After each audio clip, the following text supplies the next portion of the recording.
Hey, hi guys. In this week's video clip, we'll be talking about the cycle of violence. The cycle of violence is important that you realize each stage of the cycle you're going through that makes your anger increase. If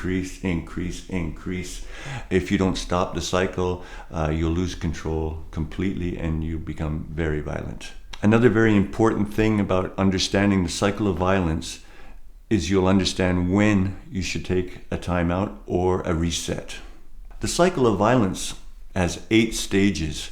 It starts with a violent act, regret, promises, trying to win back, a calm, nice period of calm, no violent, peaceful feelings between you and your partner. Then frustration starts.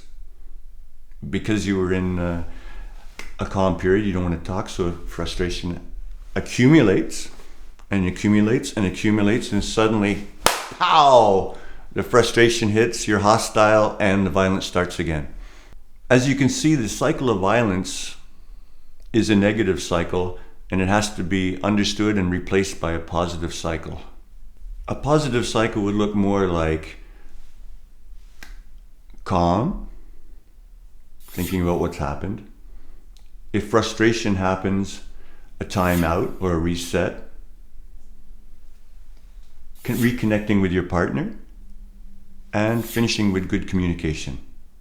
The cycle of violence begins when the violence starts: punching walls, punching tables, kicking doors, throwing things, yelling insults, etc., etc.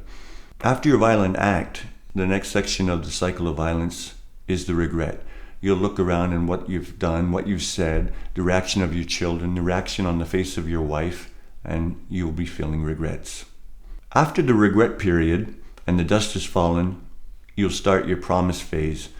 You'll talk to your wife, you'll promise the world to her, you'll promise how much you'll show you love her, you'll promise that you'll do the dishes, you'll promise you'll take therapy if necessary, you'll promise the world as long as you can go back to normal.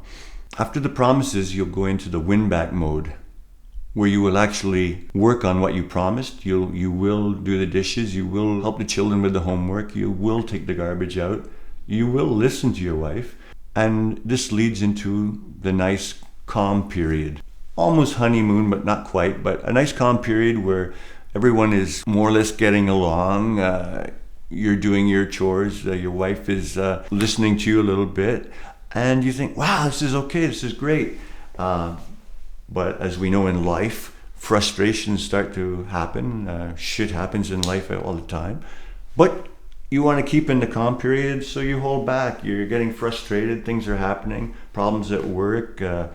But you hold off, you keep it in, and it builds up.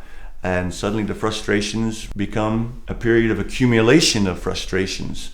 The accumulations of frustrations builds and builds and builds until you fall into a hostile period, in which period you have no control and you will continue into the violence.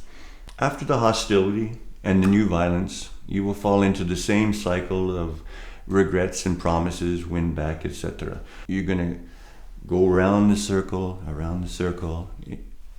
and slowly the circle increases. The cycle increases with speed and intensity to the point at which you no longer have the time to worry about regrets, promises. Fuck, she doesn't listen to me anyway, why should I make an effort? So you fall into a period of just aggressivity, and more aggressivity. Thinking everybody's against you, thinking nobody's on your side, and the only thing that works is violence. At this point, you will become so violent that the only way of getting out of it is to ask for help.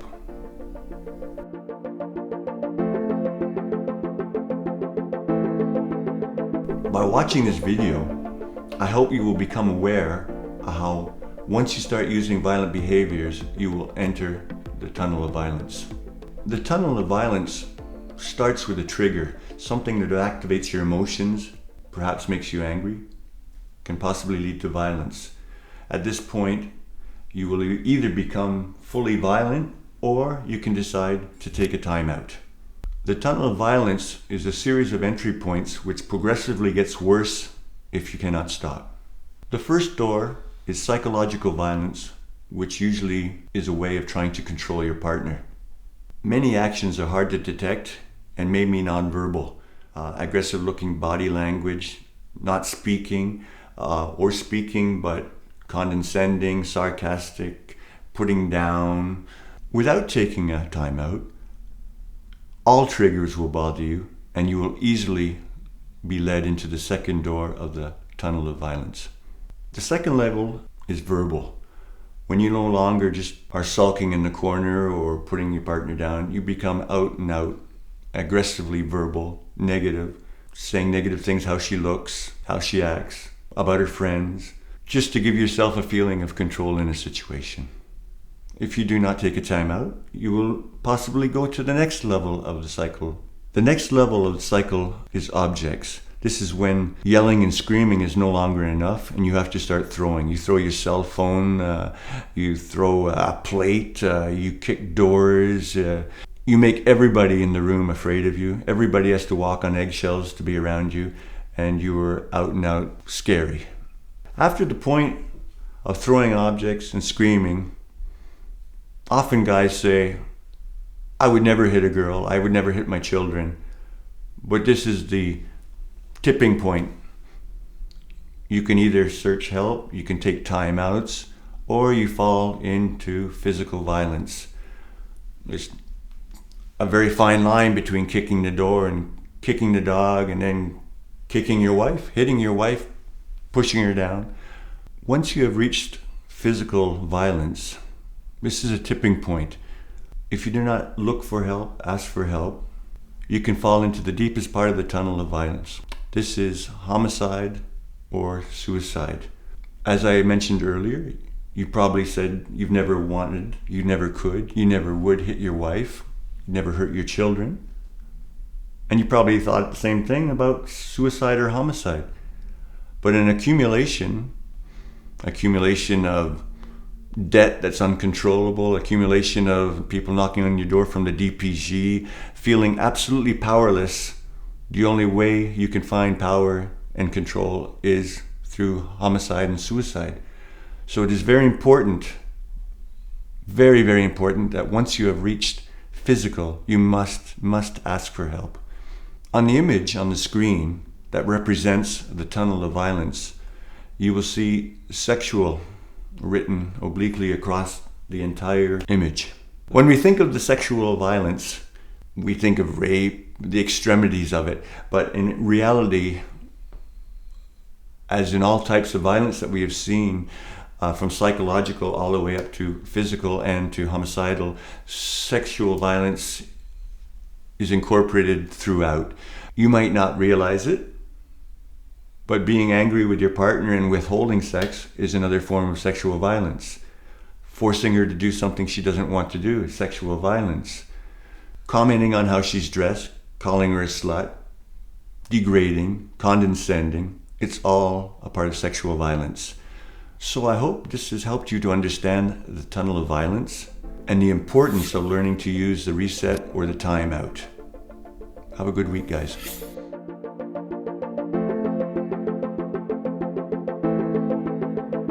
In this video, we'll be talking about the interaction between the cycle and the tunnel of violence. It's actually very easy. As we've seen in a previous video of the cycle of violence, when you start to turn through the cycle, you start to cycle faster and faster. As you cycle, at the same time, you enter the tunnel of violence. The faster you speed up on your cycle of violence, you start to omit, give up on certain parts of it, like promise, regret, winning back, and it just becomes violent. And at this point, you start going through each level, each doorway, to a deeper and deeper level in the tunnel. The deeper you go into the tunnel, the greater the danger to those around you and to yourself. As this happens, you'll start to think to yourself, fuck, nobody listens to me. Why should I even bother? So guys, each week when we meet for our weekly meeting, I'm going to be asking, where do you think you are in the cycle of violence, where you are in the tunnel of violence, and really try to understand your emotional feelings exactly where you are so that you will be able to control your outbursts and maybe reduce or possibly eliminate your violent behaviors. When the frustrations start to accumulate, this is the moment to practice your timeouts or your resets and try to reduce your violent behaviors. If there are any parts of this concept that you don't understand, contact us and we will be happy to work with you. One last important thing, remember guys, that your violent behaviors took years to develop and they're almost automatic pilot. So you will not change overnight. Remember, you take it easy, be patient, and take it one step at a time. Have a good week.